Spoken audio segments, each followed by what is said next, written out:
Engineering seat చూస్ చేసే ముందు ఒక్క 5 minutes ఇవ్వండి.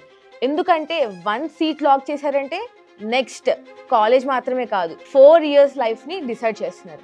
ప్రాబ్లం ఏంటంటే ప్రతి కాలేజ్ ఆల్మోస్ట్ సేమ్ థింగ్స్ చెప్తుంది. Best faculty, best placement, best campus. So అసలు ఎలా డిసైడ్ చేస్తారు? సింపుల్. ఎంసెట్ కౌన్సిలింగ్కి వెళ్ళినప్పుడు ఈ 7 questionsని అడగండి. ఒక కాలేజ్ వీటిలో కనీసం 5 questionsకి కాన్ఫిడెంట్గా ఆన్సర్ ఇవ్వగలిగితే chances are you are making a good decision. Let's get into it. Practical learning day 1 నుంచి స్టార్ట్ అవుతుందా? First question. ఫస్ట్ సెమిస్టర్ నుంచి యాక్చువల్గా ప్రాజెక్ట్ బిల్డ్ చేస్తారా, లేక ఫైనల్ ఇయర్ వరకు థియరీ థియరీ థియరీ లాస్ట్లో ఏదో ఒక ప్రాజెక్ట్ ఫార్మాలిటీ కోసం కంప్లీట్ చేస్తారా? ఇంజనీరింగ్ అంటే బుక్స్ చదవడం కాదు, బిల్డ్ చేయడం.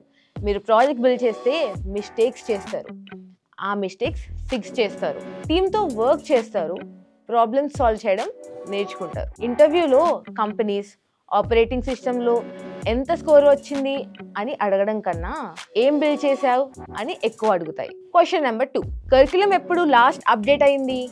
టెక్నాలజీ స్పీడ్ చూస్తే AI 2-3 yearsలో ఎంత చేంజ్ అయిందో మనందరం చూసాం. మరి కరికులం 3-4 years నుంచి సేమ్గా ఉంటే మీరు గ్రాడ్యుయేట్ అయ్యే టైంకి ఇండస్ట్రీ ఆల్రెడీ ముందుకెళ్ళిపోతుంది. కాబట్టి కరికులం రెగ్యులర్గా అప్డేట్ అవుతుందా అని అడగండి. Ideally every 6 months. Question number 3. Internships ఎప్పుడు స్టార్ట్ అవుతాయి? సెకండ్ ఇయర్లోనే ఇంటర్న్షిప్ ఆపర్చునిటీస్ ఉంటాయా, లేక డిగ్రీ అయిపోయాక ఫస్ట్ టైం కంపెనీస్ కోసం సర్చ్ స్టార్ట్ చేస్తారా? డిఫరెన్స్ చాలా ఉంది. క్లాస్ రూమ్ కాన్సెప్ట్ నేర్పిస్తుంది, కంపెనీ ఎగ్జిక్యూషన్ నేర్పిస్తుంది. Real product, real dead line, real expectations, ఇవన్నీ ఎక్స్పీరియన్స్ చేస్తే కాన్ఫిడెన్స్ ఆటోమేటిక్గా బిల్డ్ అవుతుంది. Question number 4. AI ఒక సబ్జెక్టా లేక డైలీ లెర్నింగ్లో పార్టా?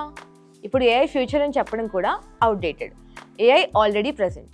కాబట్టి question should be AI course ఉందా అని కాదు. స్టూడెంట్స్ ఎవ్రీడే AI యూజ్ చేస్తూ నేర్చుకుంటారా? ఎందుకంటే AI గురించి తెలుసుకోవడం ఒక లెవెల్, AIని యూజ్ చేస్తూ థింగ్స్ నేర్చుకోవడం next level. Question number 5. Start చేయాలి అనుకుంటే సపోర్ట్ ఉంటుందా? ప్రతి ఇంజనీరింగ్ స్టూడెంట్ ప్లేస్మెంట్ కోసమే ప్రిపేర్ అవ్వడు. కొంతమందికి ఓన్ కంపెనీ స్టార్ట్ చేయాలని ఉంటుంది. క్వశ్చన్ ఏంటి? కాలేజ్ ఆ ఐడియాని ఎంకరేజ్ చేస్తుందా? మెంటర్స్ ఉంటారా? ఫండింగ్ ఆపర్చునిటీస్ ఉంటాయా? ఇంక్యుబేషన్ సపోర్ట్ ఉంటుందా? ఒక కాలేజ్ ప్రాజెక్ట్ రేపు స్టార్టప్ అవ్వచ్చు ఇఫ్ రైట్ ఎకోసిస్టమ్ ఉంటే. Question number 6. స్టూడెంట్స్ హ్యాకథాన్లో పార్టిసిపేట్ చేస్తున్నారా? హ్యాకథాన్ అంటే కోడింగ్ కాంపిటీషన్ అనుకుంటారు చాలామంది. యాక్చువల్లీ కాదు. It's basically solving A real problem under pressure. Time తక్కువ ఉంటుంది, టీమ్ ఉంటుంది, ప్రాబ్లం ఉంటుంది, సొల్యూషన్ బిల్డ్ చేయాలి. ఆ ప్రాసెస్లో communication, team work, critical thinking, execution అన్నీ ఇంప్రూవ్ అవుతాయి. Finally 7th question. అసలు మనం ఎవరి నుంచి నేర్చుకుంటున్నాం? Faculty. Obviously they are important. కానీ ఇంకొక క్వశ్చన్ అడగండి. ఇండస్ట్రీలో కరెంట్లీ వర్క్ చేస్తున్న ఇంజనీర్స్ నుంచి కూడా స్టూడెంట్స్ నేర్చుకుంటున్నారా? అమెజాన్, మెటా, గూగుల్ లాంటి కంపెనీస్లో ప్రోడక్ట్స్ బిల్డ్ చేస్తున్న వాళ్ళకి టుడేస్ ఇండస్ట్రీ గురించి క్లారిటీ ఉంటుంది.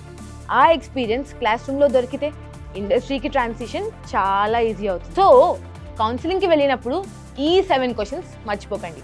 మీ కాలేజ్ ఎన్ని క్వశ్చన్స్కి కాన్ఫిడెంట్గా ఎస్ చెప్తుందో కౌంట్ చేయండి.